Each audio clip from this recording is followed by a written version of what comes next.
मेरे प्यारे बच्चों, दोस्तों, मित्रों, चैनल पर रघुवंशी सर की तरफ से बहुत बहुत स्वागत है आप लोगों का। आज हम लोग निकट में जो परीक्षाएं हैं ना, Uttar Pradesh police RO ARO को देखते हुए इतिहास पर कुछ प्रैक्टिस करते हैं। इतिहास संविधान दोनों पर प्रैक्टिस करेंगे। संविधान का जो कॉन्सेप्ट पढ़ाया जा रहा था उसको भी हम कंटिन्यू रखेंगे। कंटिन्यू के साथ साथ ये देखा जाएगा ना कि जो परीक्षाएं निकट में हैं उनको थोड़ा सा हेल्प किया जाएगा। समझ रहे हैं? तो आज हम लोग विषय पर आ जाते हैं तुरंत।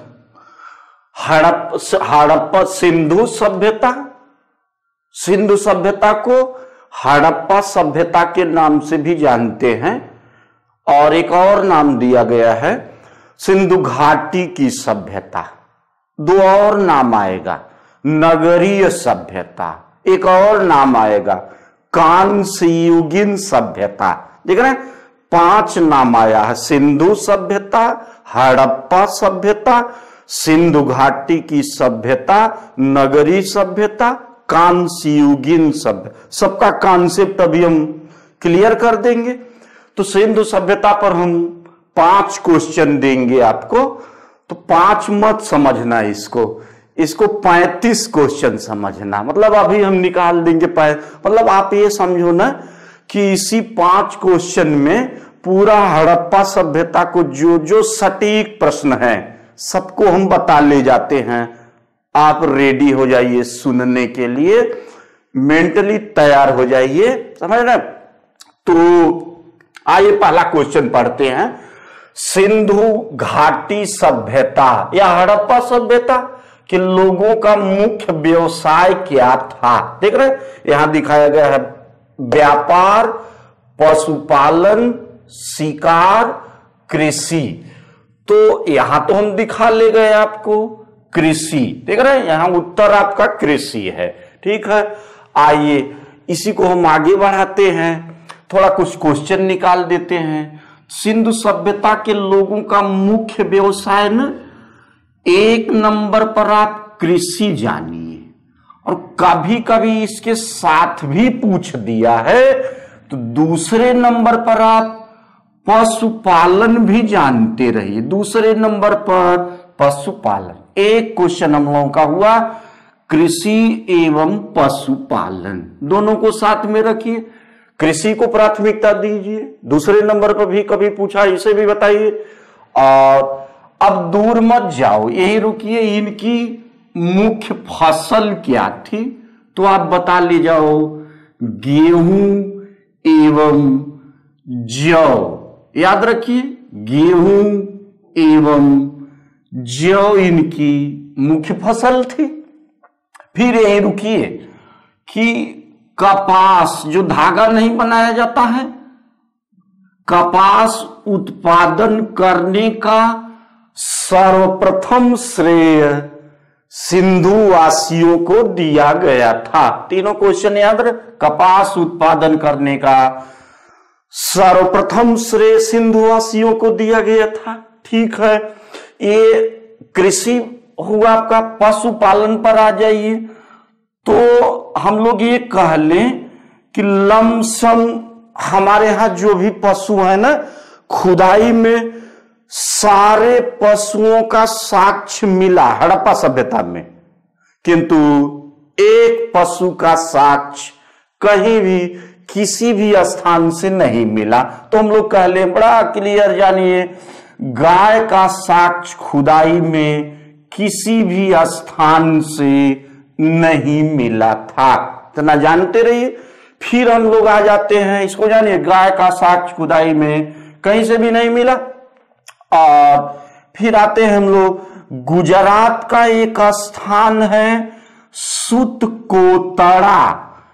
पूछा गया है सूतकोतड़ा से घोड़े के कंकाल, घोड़े के अस्थि पंजर भी कह सकते हैं। घोड़े के अस्थि पंजर का साक्ष्य गुजरात के सुतकोतड़ा नामक स्थान से मिला था। इतना जानते रहिए। चलिए चले आते हैं हम लोग आगे आते हैं। तो फिर आपसे कई बार, अच्छा, रुपया पैसा मुद्रा का प्रचलन नहीं था, इतना जानते रहिएगा। इनका व्यापार वस्तु विनिमय प्रणाली पर आधारित था, इसको भी जानते रहिए। वस्तु विनिमय प्रणाली पर आधारित था। सिंधुवासी तांबा तथा टीन मिलाकर कांसा बनाते थे। याद रखिए, सिंधुवासी तांबा टीन मिला, इसीलिए सिंधु सभ्यता को कांस्य युगीन, याद रखिए, कांस्य युगीन सभ्यता के नाम से भी जाना जाता था। अब चले आइए, सिंधु सभ्यता के समकालीन विदेशी सभ्यताएं, मतलब जब भारत में सिंधु सभ्यता चल रही थी तो उस समय विदेशों में कोई सभ्यता थी या नहीं थी? तो आप कह लीजिए, आप जानते हो मेसोपोटामिया, याद रखिएगा, मेसोपोटामिया की सभ्यता इराक में, जानते रहिएगा, इराक में हम लोग कह ले मेसोपोटामिया की सभ्यता इराक में। और दूसरी मिस्र की सभ्यता, भूगोल में पढ़ोगे आपने, नील नदी के किनारे, नील नदी के किनारे मिस्र की सभ्यता, नील नदी के किनारे, जानते रहिए। ये अफ्रीका में, मेसोपोटामिया इराक में। चलिए आगे बढ़ रहे हैं, इन दोनों को जानते रहिए। आगे हम लोग बढ़ेंगे ना, तो ये कह सकते हैं कि मंदिर का साक्ष्य सिंधु से खुदाई में कहीं से मंदिर का साक्ष्य नहीं मिला था, मंदिर का साक्ष्य नहीं मिला सिंधु सभ्यता। अच्छा, यही से जोड़ लेते हैं हम लोग। अभी आपको इसको छोड़े रहे, दो नंबर 3 नंबर को छोड़े, चौथा देखिए क्वेश्चन बना हुआ है। सिंधु घाटी के लोग पूजा करते थे किसका? के पशुपति, पशु मतलब भगवान शिव, इंद्र और वरुण, ब्रह्मा विष्णु। तो आपका उत्तर तो आ रहा पशुपति पूजा करते थे। इसी को हम आगे बढ़ा ले गए कि सिंधु सभ्यता के लोग शिव की उपासना, भगवान शिव की उपासना पशुपति के रूप में करते थे। ठीक, और अगला जो 2-3 आप छोड़े रहिए, पांचवा अभी ले आते हैं। 5वां क्वेश्चन आपको पूछा गया, सिंधु घाटी के लोग विश्वास करते थे आत्मा और ब्रह्म में, कर्म कांड में, यज्ञ प्रणाली में, मातृदेवी में। तो उत्तर आपका है मातृदेवी। इसी दोनों को हम पुरुष उपासना, स्त्री उपासना, दोनों को लेकर के हम आपका कॉन्सेप्ट बना ले। जैसे हमारे हिंदू परिवार में पुरुष उपासना भी हो रही है, स्त्री उपासना भी हो रही है। तो उस समय सिंधु सभ्यता में लोग स्त्रियों की उपासना, स्त्रियों की लिख देते हैं, स्त्रियों की उपासना, देवी 2 बातें हैं, देवी या मातृदेवी के रूप में करते थे। देख रहे हैं यहां दिखाया गया है ना, मातृदेवी। अब आप जिसको हम लोग वर्तमान समय में अपने हिंदू परिवार में दुर्गा, काली, लक्ष्मी, चामुंडा के रूप में उपासना कर रहे हैं, ठीक यही स्थिति यहां भी थी, किंतु दुर्गा काली का नाम नहीं आया। दुर्गा काली के स्थान पर देवी, मातृदेवी। बहुत क्लियर क्वेश्चन है सभी पर। वैसे केवल हम दिखाए हैं कि यूपीपी विशेष रूप से आरओ, किंतु आया तो सारी परीक्षाओं में सारे प्रश्न किसी भी पेपर में आ सकता है, बार बार सारा क्वेश्चन आया। अच्छा, वहीं पर हम पहुंचते हैं जो सटीक प्रश्न है, ज्यादा कूड़ा कबाड़ा ले आने का प्रयास नहीं करते हैं। इसलिए अभी कल कोई लड़का मिला, कल कोई स्टूडेंट मिला था तो बोल रहा कि अब बोले कि जरा आप देखो, तो कहा अरे सर ऑनलाइन पर यूट्यूब चैनल पर तो ज्यादा लोग बेवकूफ बनाने का प्रयास कर रहे हैं, तो ये सब बातें हमारे साथ तो नहीं है। मैं तो पूरी तरह से ईमानदारी से आपको सटीक प्रश्नों पर जाता हूं। अच्छा चलिए आगे बढ़ो। स्त्री उपासना, फिर आपसे क्वेश्चन पूछा गया है कि समाज कैसा था, तो आप बताना। मातृसत्तात्मक समाज, याद रखिएगा, मातृसत्तात्मक समाज। माता के नाम पर वंश चलता था, याद रखिए, माता के नाम पर यदि वंश चले तो मातृसत्तात्मक, पिता के नाम पर वंश चले तो पितृसत्तात्मक। हमारा जो हिंदू परिवार है वर्तमान, ये पितृसत्तात्मक में यानी पिता के नाम पर वंश चलता था। सिंधुवासी शाकाहारी एवं मांसाहारी, जैसे अपना हिंदू परिवार है, शाकाहारी एवं मांसाहारी दोनों होते थे। तो क्या आप इसको कह सकते होगा कि शाकाहारी प्लस मांसाहारी बराबर सर्वाहारी? सर्वाहारी नहीं कहेंगे, इसलिए कि सर्वाहारी में कीड़ा मकोड़ा, चींटी, चीता, सर्प, जो कुछ भी मिलता है ना, सबको लपेट के सब खा जाते हैं। हमारा हिंदू परिवार भी है मांसाहारी, किंतु मांस खाने की भी एक सीमा है, सीमा को लोग नहीं जानते, इसलिए हम सर्वाहारी पर नहीं जाएंगे, शाकाहारी एवं मांसाहारी।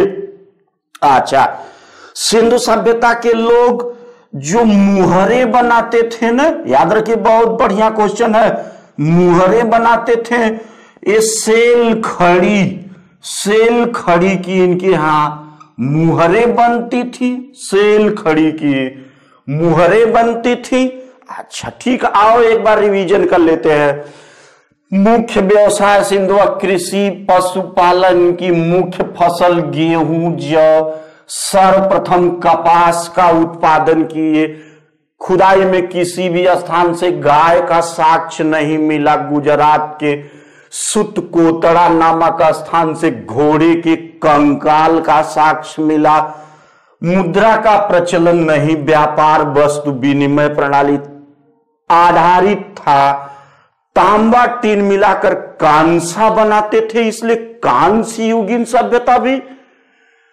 मेसोपोटामिया तथा मिस्र की सभ्यता सिंधु सभ्यता के समकालीन।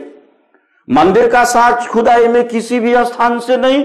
भगवान शिव की उपासना पशुपति के रूप में, स्त्रियों की उपासना देवी मातृ देवी के रूप में।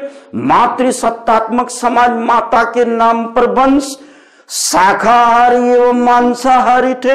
इनकी मुहरें सेल खड़ी की बनी होती थी, मुहरें सेल खड़ी की बनी होती थी। आइए इसको मिटा लेते हैं। काले लाल मृद भांड का प्रयोग करते थे। अरे जो मिट्टी का बर्तन नहीं है, उसी को हमारे इतिहास में मृद भांड का नाम आया है। पूछा गया लाल, काले लाल नहीं, लाल एवं गुलाबी, लाल एवं गुलाबी मृद भांड का सिंधुवासी प्रयोग करते थे। ठीक है, इसको जान। आइए नंबर 2 पर आते हैं कि 2 नंबर क्वेश्चन क्या है, आपसे पूछा। पहले क्वेश्चन समझिए, सबसे पहला क्वेश्चन को ढंग से पढ़िए, उसको कायदे से, हड़बड़ा करके नहीं। हड़बड़ाने में 3-4 क्वेश्चन चला जाता है। तो हड़प्पा संस्कृति की शान है, हड़प्पा संस्कृति की क्या शान है, किस लिए हड़प्पा संस्कृति जानी जाती है? 4 ऑप्शन है। नंबर 1 वास्तुकला, नगर योजना, शिल्पकारी, इनमें सभी नहीं है, इनमें हड़प्पा संस्कृति जानी जाती है विशेष रूप से नगर टाउन प्लानिंग, नगर योजना। आइए थोड़ा सा नगर योजना पर हम लोग विचार कर लेते हैं। उठाइए यहां से सिंधु सभ्यता, बताया ना, सिंधु सभ्यता को नगरी या हम शहरी सभ्यता भी कह सकते हैं। नगरी या शहरी सभ्यता के नाम से भी जाना गया है नगरी, क्योंकि आप जवाब पूछे, क्योंकि खुदाई में नगर या शहर जैसे भवन, सड़कें, नालियां, गलियों का साक्ष्य शहर जैसे मिला। अरे यहां ये भी कह सकते हैं कि इनकी संस्कृति मूलतः शहरी थी, रहन सहन शहर जैसे था, गांव जैसे नहीं था। अगला चैप्टर आप जो वैदिक काल देखोगे ना, ऋग्वैदिक, उनकी संस्कृति ग्रामीण थी। कभी कभी पूछा गया है हड़प्पा, उस पर भी अगले दिन हम क्वेश्चन बना देंगे।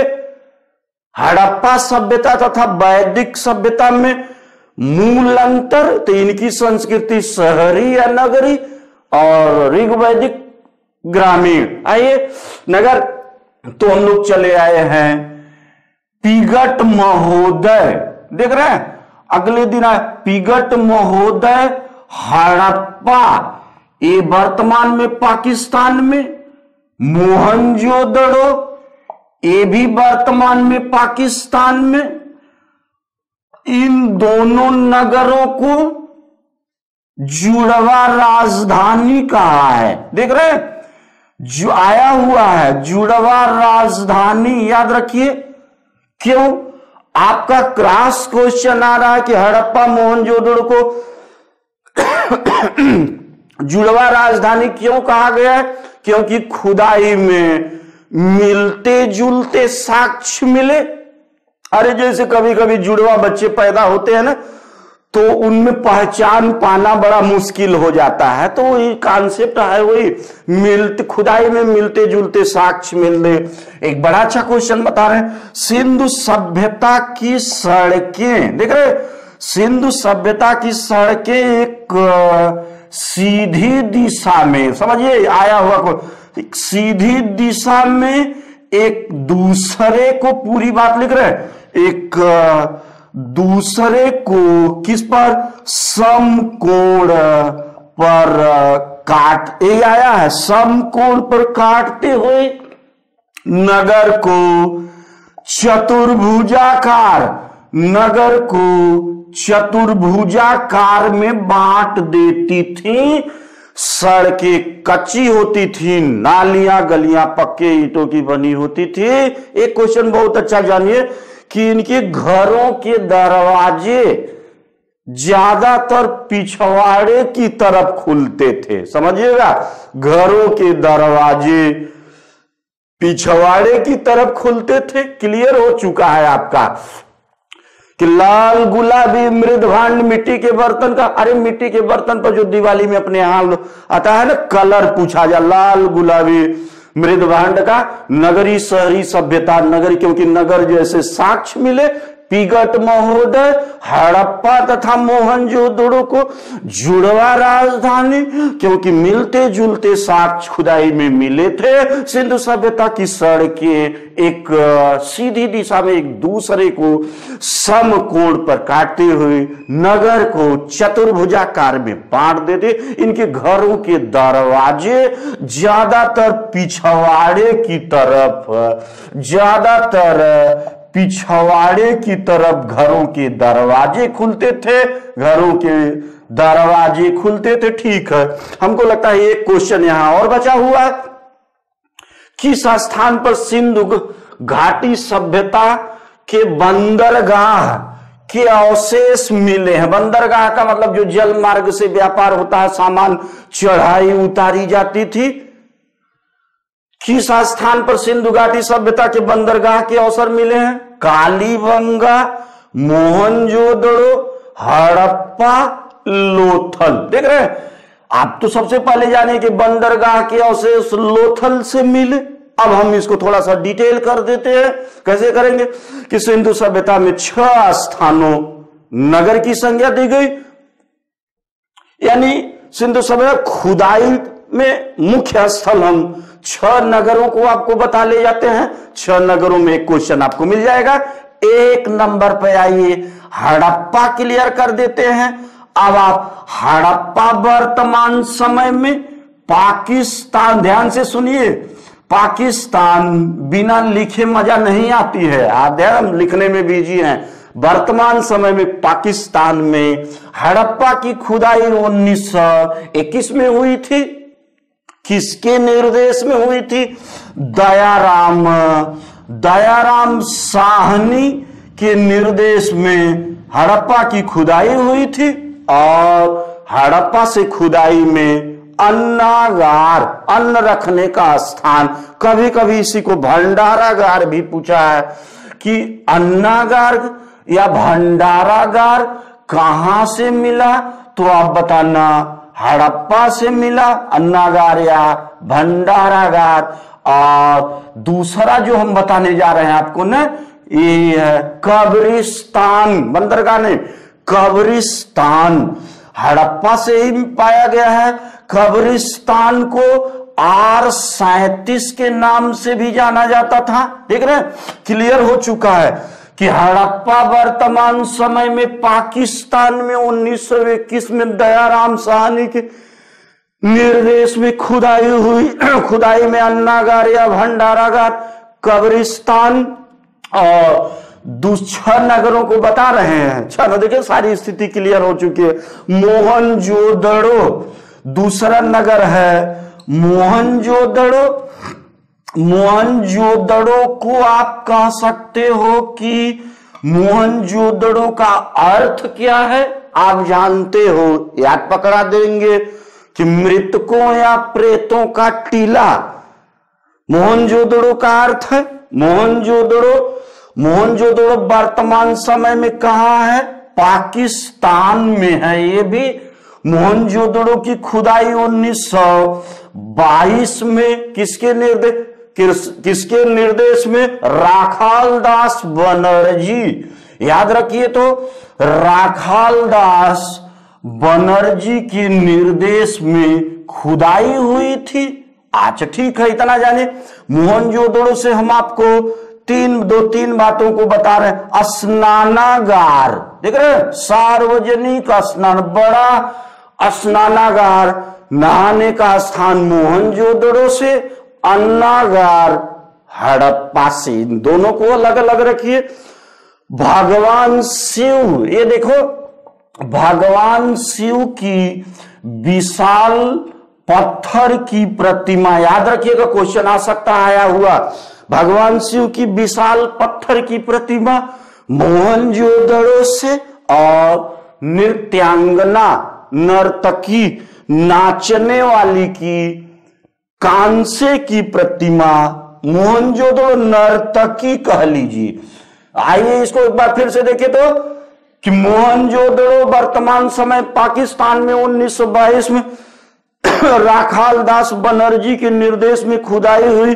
स्नानागार भगवान शिव की विशाल पत्थर की प्रतिमा तथा नर्तकी की कांसे की प्रतिमा मोहनजोदड़ो से मिली थी। मोहनजोदड़ो से मिली थी। तीसरा नगर हम लोग चन्नूदड़ो, बड़े ध्यान से सुनिए, चन्नूदड़ो को देख ले रहे हैं। चन्नूदड़ो भी वर्तमान में पाकिस्तान में है। पाकिस्तान, अब देखिए कैसे आपके हड़प्पा, मोहनजोदड़ो, चन्नूदड़ो तीनों वर्तमान में पाकिस्तान में है। चन्नूदड़ो की खुदाई 1931 में गोपाल मजूमदार के निर्देश में हुई थी। गोपाल मजूमदार के चन्नूदड़ो से आपको लिपस्टिक, काजल, कंघा, याद रखिएगा, लिपस्टिक, काजल और कंघा का साक्ष्य मिला।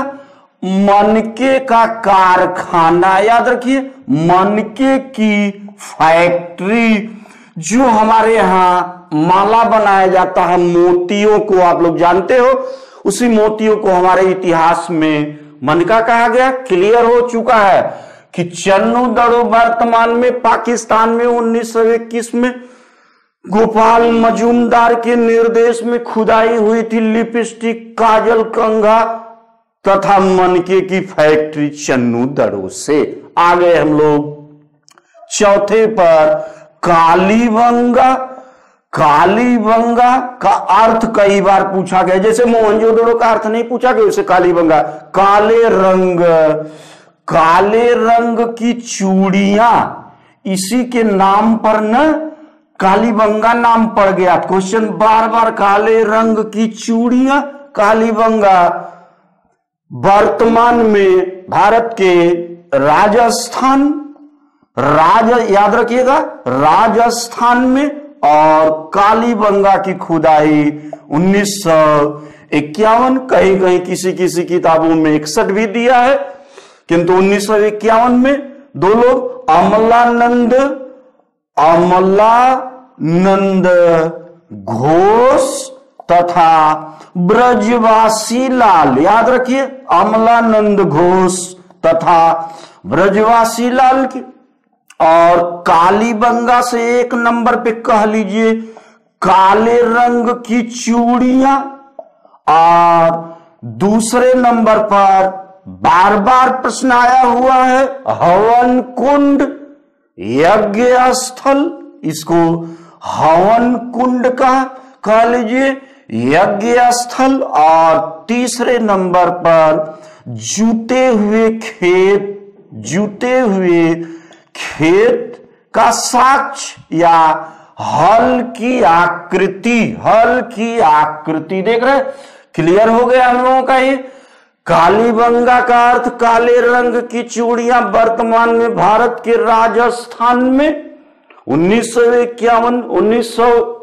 1951 में अमलानंद घोष ब्रजवासी लाल के निर्देश में कोई काले रंग की चूड़ियां, हवन कुंड और हल की आकृति या जुते हुए खेत का साक्ष्य। और आगे जब हम लोग बढ़ेंगे ना तो 5वें नंबर पर जा रहे हैं लोथल। लोथल वर्तमान इंडिया के गुजरात में कह लीजिए, गुजरात लोथल की खुदाई 1954, कहीं कहीं ये भी बड़ा विवादित प्रश्न है। 1954 किसके निर्देश में? रंगनाथ राव के निर्देश में लोथल की खुदाई हुई थी। लोथल से क्या आप दिखाएं? सबसे पहले एक नंबर पर अभी बता रहे थे बंदरगाह एक नंबर पर जानते, दूसरे नंबर पर आप जानते रहिए बंदरगाह के अलावा आपको धान या चावल का साक्ष्य जानते रहे, धान या चावल का साक्ष्य क्लियर हो चुका है कि लोथल वर्तमान में भारत के गुजरात 1954 में रंगनाथ राव के निर्देश में खुदाई हुई थी बंदरगाह या धान या चावल का साक्ष्य मिला था। और छठवां नगर हम लोग देख लेते हैं बनवाली को हम लोग वर्तमान में हरियाणा, याद रखिए हरियाणा बनवाली हरियाणा, और बनवाली वर्तमान में हरियाणा में है। और इसकी खुदाई 1974 में रविंद्र नाथ बिष्ट के निर्देश में खुदाई हुई थी। और यहाँ का बहुत महत्वपूर्ण नहीं, रटने की जरूरत नहीं है, कह सकते हैं हम लोग पकाई हुई मिट्टी का हल बनवाली से हम लोग देख सकते हैं। पकाई हुई मिट्टी का हल एक बार और देख लीजिए कि बनवाली हरियाणा में वर्तमान में, और 1974 में रविन्द्रनाथ बिष्ट के निर्देश में खुदाई हुए पकाई हुई मिट्टी का हल बनवाली से। बच्चों देख लीजिए, आपके साथ बड़े ही ईमानदारी से मेहनत की जाती है, बेवकूफ नहीं बनाया जाता है। कि यदि मेहनत पसंद आती है तो आप वीडियो लाइक शेयर कमेंट जो भी करना चाहते हैं स्वतंत्र हो, आप कर सकते हैं। ठीक है, अगली वीडियो में मिलते हैं। धन्यवाद।